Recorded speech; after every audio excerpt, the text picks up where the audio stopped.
সুস্থ দেহৰ বাবে কেলছিয়াম অতি আৱশ্যক। মানৱ দেহত মুঠ কেলছিয়ামৰ পৰিমাণ হৈছে 1 পৰা 2 কিলোগ্ৰাম। ইয়াৰ প্ৰায় 99% কেলছিয়াম আমাৰ হাড় আৰু দাঁতত জমা হৈ থাকে। যেতিয়া আমাৰ তেজত কেলছিয়ামৰ অভাৱ হয়, সেই সময়ত যিবিলাক কেলছিয়াম আমাৰ হাড়বিলাকত জমা হৈ আছিল, তাৰ পৰা লাহে লাহে কেলছিয়াম ৰিলিজ হৈ আমাৰ অভাৱ পূৰাবলৈ চেষ্টা কৰে। আৰু এনে কৰিবলৈ যাওঁতে বনবিলাকৰ পৰা কেলছিয়ামৰ পৰিমাণ লাহে লাহে কমি যায় আৰু আমাৰ হাড়বিলাক লাহেকৈ দুৰ্বল হৈ পৰে। ইয়াৰ ফলত সহজে বন ফ্ৰেকচাৰ হয় আৰু ইয়াৰ সম্ভাৱনাও বাঢ়ি যায়।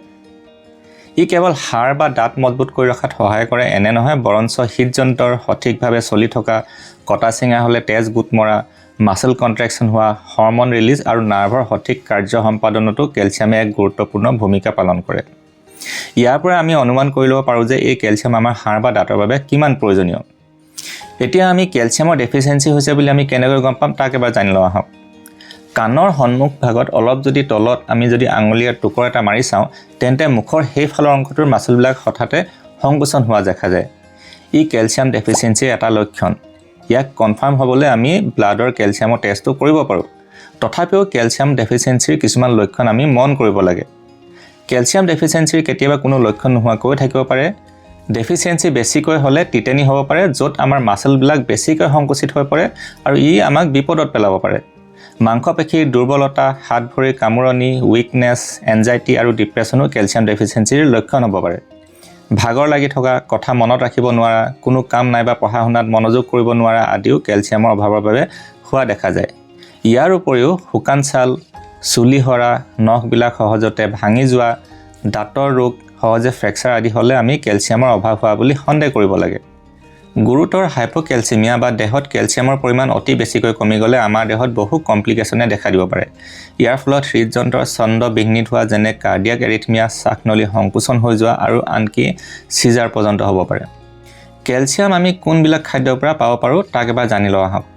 আমি সকলোৱে জানো গাখীৰ আৰু গাখীৰৰ পৰা প্ৰস্তুত কৰা দৈ, পনীৰ, চীজ আদিত কেলছিয়াম পোৱা যায়। প্ৰতি 100 ml গৰু গাখীৰৰ পৰা আমি প্ৰায় 125 মিলিগ্ৰাম কেলছিয়াম পাওঁ। মহৰ গাখীৰত এই পৰিমাণ বেছি আৰু ই প্ৰায় 173.4 মিলিগ্ৰাম। আনহাতে 100 গ্ৰাম চীজৰ পৰা আমি প্ৰায় 1 গ্ৰাম কেলছিয়াম পাওঁ। এটা গুৰুত্বপূৰ্ণ কথা হৈছে যে লেক্টোজ ইনটলাৰেঞ্চ থকা লোকে গাখীৰ আৰু লেক্টোজ থকা আন খাদ্যবিলাক খালে পেট কামোৰণি, পেটৰ বিষ, বমিৰ ভাৱ হোৱা বা বমি হোৱা আৰু ঢিলা পায়খানা আদি হ'বলৈ লয়। এই ক্ষেত্ৰত তেওঁলোকে নাইবা আন লোকেও গাখীৰৰ বাহিৰে কোনবিলাক খাদ্যৰ পৰা কেলছিয়াম পাব পাৰি তাক এবাৰ জানি লোৱাটো ভাল। কেলছিয়ামৰ এটা ভাল চ'ৰ্চ হৈছে নৰসিংহৰ পাত। আমি যদি নৰসিংহৰ 100 গ্ৰাম কেঁচা পাত লওঁ, তেন্তে তাৰ পৰা আমি প্ৰায় 830 মিলিগ্ৰাম পৰ্যন্ত কেলছিয়াম পাব পাৰোঁ।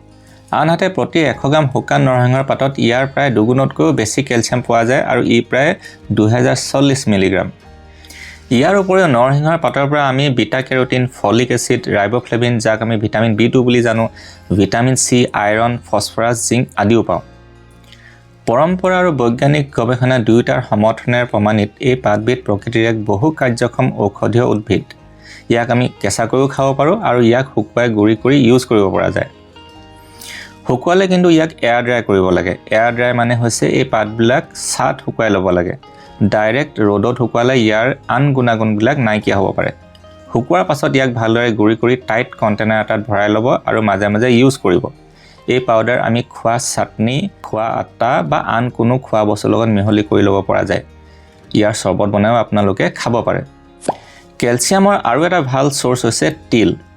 প্ৰতি 100 গ্ৰাম তিলৰ পৰা আমি 962 মিলিগ্ৰামৰ পৰা 1150 মিলিগ্ৰাম পৰ্যন্ত কেলছিয়াম পাব পাৰোঁ। মনত ৰাখিব, প্ৰতি 100 ml গাখীৰৰ পৰা আমি 125 মিলিগ্ৰাম কেলছিয়ামহে পাওঁ। তিলৰ পৰা আমি ভাল পৰিমাণৰ মেগনেছিয়াম, ফছফৰাছ আৰু পটাছিয়ামো পাওঁ। তিলত থকা আন দৰকাৰী উপাদানসমূহ হৈছে zinc, iron, vitamin E, vitamin A, folic এচিডকে ধৰি আন কিছুমান ভিটামিন B কমপ্লেক্স। এইবিলাকৰ উপৰিও আন কিছুমান সেউজীয়া শাক পাচলি আৰু মাহজাতীয় খাদ্যৰ পৰাও কেলছিয়াম পোৱা যায়। বক ফুলত কেলছিয়াম বহু বেছি পৰিমাণে পোৱা যায়। ইয়াৰ প্ৰতি 100 গ্ৰামত প্ৰায় 900 মিলিগ্ৰাম কেলছিয়াম থাকে।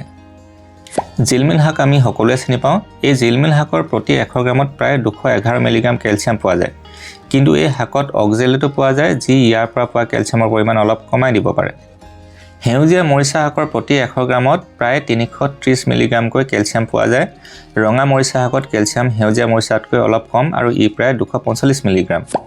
উদ্ভিদত থকা কিছুমান কম্পাউণ্ডছ যেনে অক্সালিক এচিড, ফাইটিক এচিড আদিয়ে এই উদ্ভিদত থকা কেলছিয়ামৰ সৈতে লৱণ গঠন কৰি কেলছিয়ামৰ এবজৰ্পশ্যন কমাই দিয়ে আৰু এই কাৰণে পালেং শাকৰ পৰা আমি কেলছিয়াম অলপ কমকৈ পাওঁ আৰু ই প্ৰায় 5%।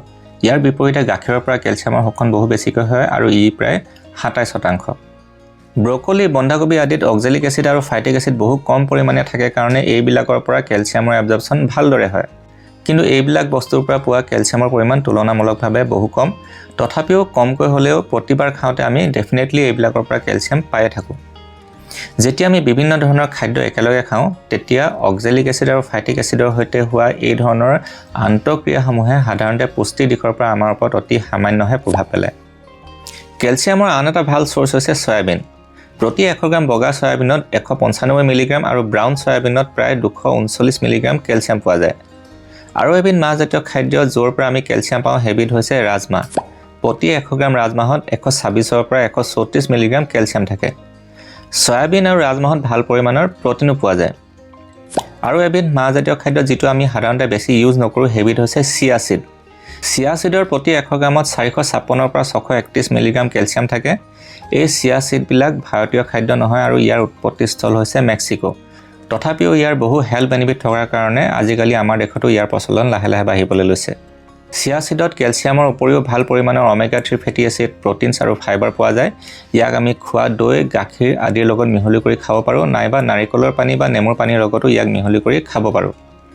খোৱা পানীত 30 মিনিট সময় যদি চিয়া চিডবিলাক মিহলি কৰি ৰখা যায় তেন্তে এই চিয়া চিডবিলাকে পানী এবজৰ্ব কৰিবলৈ লয় আৰু ই ফুলি যায় আৰু নিজৰ চাৰিওফালে এটা বিজলুৱা আৱৰণৰ সৃষ্টি কৰে।